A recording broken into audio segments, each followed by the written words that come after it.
For the longest time I've tried to deny it, but I can't do it any longer. We Americans are stupid as hell. Dumb, ignorant, unworldly. Oh sure, a small minority is well-educated, well-read, and well-traveled, but I've already met both of these people, and they live abroad.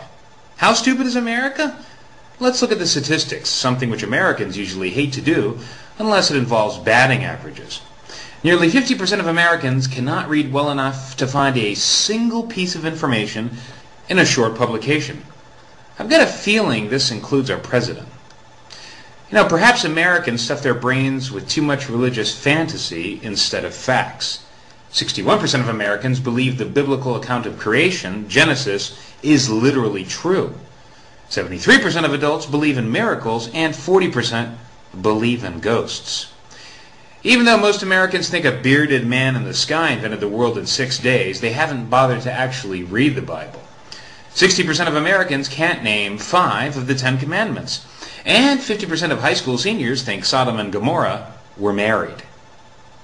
Americans don't like maps either.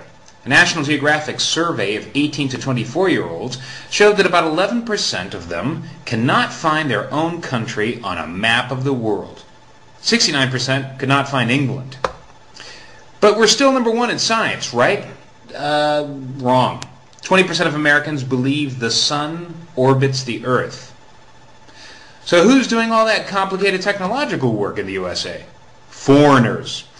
51% of all professional engineers in the U.S. are foreign-born, as are 45% of all professional computer scientists.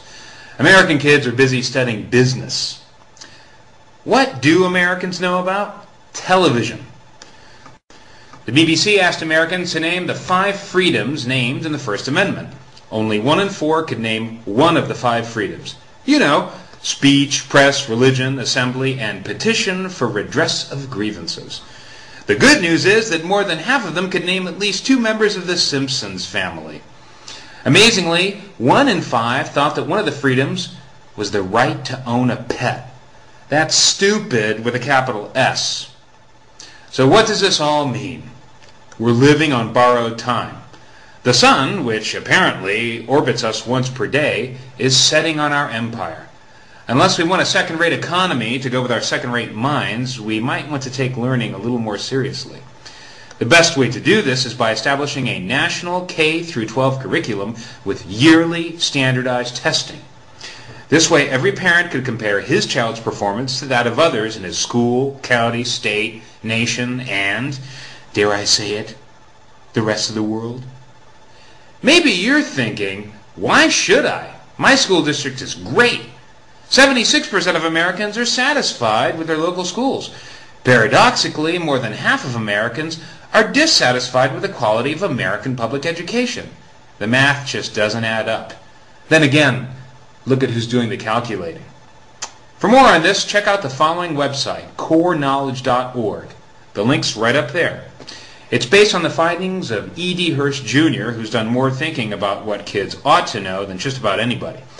If you want to watch a really scary video about why your rich suburban school might also suck, take a look at Stupid in America right here on YouTube. The link's also right up there.